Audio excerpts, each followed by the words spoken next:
Hey everybody, what's up? It's Lauren DeLisa Coleman. I'm bringing you another episode of my AIPop series, and this one you don't want to miss because I really have something to say. But before all that, I just got like the nicest surprise a couple of days ago.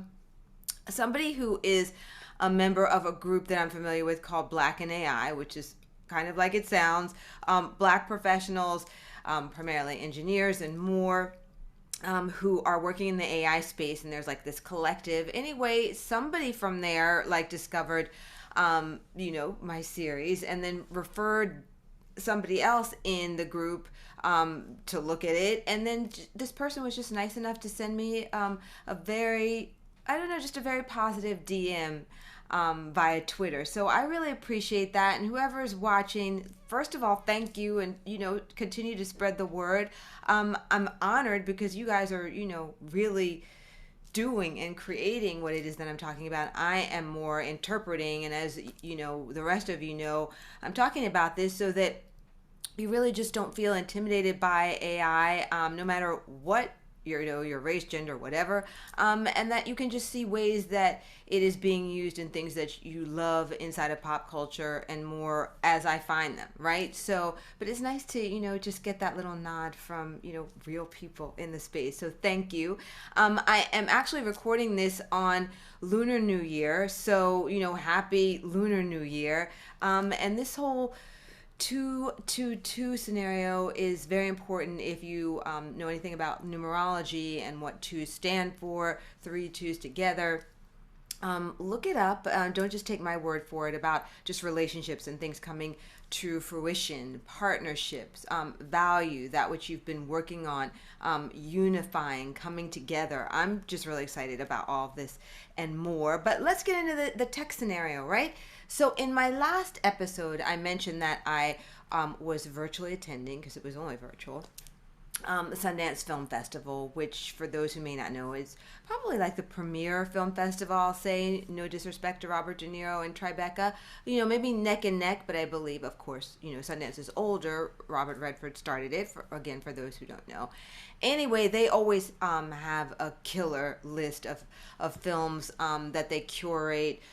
Just a number of like actors and actresses were involved this year. Who can I tell you, because it just wrapped up and I've already done 52 million things since that time, so I have to even think of who it was involved. But like Dakota Johnson for Cha Cha Smooth, which is getting mad buzz, and so many more titles. But of course I was looking at it for that, and of course hip hop, right?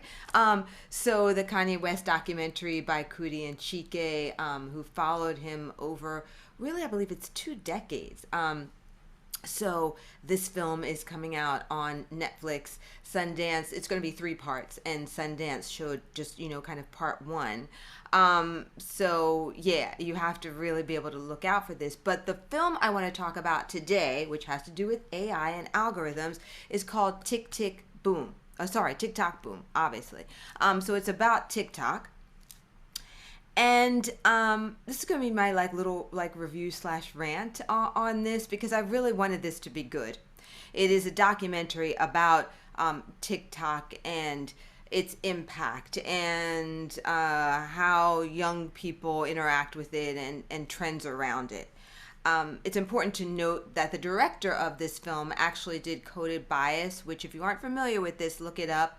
It follows a very prominent actually African-American female in AI, and just a lot of discovery around bias within AI, whether you're looking at it from a financial point of view, and who may be declined more often when you might be asking for a bank loan, or just so much more. But it really just starts out from when she was trying to utilize this facial recognition kind of application, and it couldn't recognize her because the designers, the engineers had not designed it for someone with melanin, and so she was essentially invisible when she went to look at it. Anyway, I expected and had high hopes because of all that with this particular piece. but it really just did not hit the mark, and not only for me, but look at some other reviews, right? And see what other people have to say as well, respected critics from like Hollywood Reporter and more. This film, by the way, is available on Netflix. So again, I've told you a little bit what it's about. My biggest thing was like, excuse me, what is the story with like the African American contribution to this? So we all know from statistics, whether you're looking at Nielsen or Pew Research and more, again, just always Google these things if you're not familiar with them. African Americans have always and continue to out-index in terms of social media usage, whether it's posting more frequently. I mean, just a bunch of different things. If it's about like talking and communicating, that's part of us, right? So it has not been like lost as well, a lot of the behavioral patterns on TikTok. And I don't know, I just thought that the film was going to address more of that, particularly so many different issues that have been brought up in the last year or year and a half, when a lot of the creators of color, I'll say African American, right, for this to be very clear, because there's the of color part side of TikTok boom that I want to address. So I need to be kind of clear, and you'll see why. So the African American creators, you probably know, were like kind of boycotting TikTok for a while. They were saying that because of how the algorithm, right, the artificial intelligence is set up, is that they weren't being promoted as much as, say, other creators in the space, and they didn't feel that that was fair. I'm not certain if that ever really got all, kind of fleshed out. But one thing is certain about this film is that there's no kind of note at all about how much hip hop and black music and black creators, have started so many of the dance trends that have either come out of TikTok or whatever, that have just taken over on TikTok.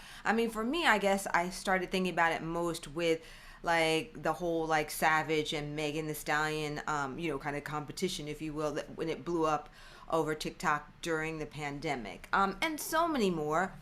Not a mention of that at all. There's a brief, maybe 5 to 7 minute portion on the BLM discrepancy, so that when a lot of the protests and all were going on, and of course people like looked to TikTok to see what other people were kind of capturing and recording, like TikTok was like zero, and of course there were not like zero videos around BLM and so much more, especially at that height, the summer, where everything jumped off after George Floyd, and then TikTok came back and said that was an algorithmic error, which I do think the film does do a great job at showing some of the behind the scenes info on TikTok, how beauty is determined and who gets pushed, who is considered, the algorithm is considering more beautiful than not, and just so many things where you're just like, this is why I encourage you guys to just be more and more just active and antennas up with anything artificial intelligence. But yeah, I'm just really very much disappointed in that. And to add insult to injury, the director follows a couple of different younger creators on the space who are, huge, and they are all diverse. There's an Afghan woman, young woman, who her story and what she's done and what she talks about, amazing. And then there's another guy who the film follows, who is part Latino and part Asian, and then a Caucasian male who seems to be like his buddy, who shows up later on in the film. My biggest thing about them, though, is that the first person I'm referring to has blown up and is making mad money and has brand support and everything. Beatboxing, which we all know where that came from. There's not one whisper of, honor to the original creators of that, right, in the hip hop space, black creators. And then his buddy is this young Caucasian kid, I think he's 16, good for him, but doing pop locking, for those who may be too young to know what that is, Google it, but pop locking and moonwalking, again, not a word about, how they discovered that, what videos they looked at before, and other types of footage to be able to perfect it. It's just fascinating. Do they donate any of this money that they've made by kind of culturally appropriating, in this space? It's it's just like so unbelievable that I just can't stand it. So I had to be able to share my thoughts about TikTok Boom with you.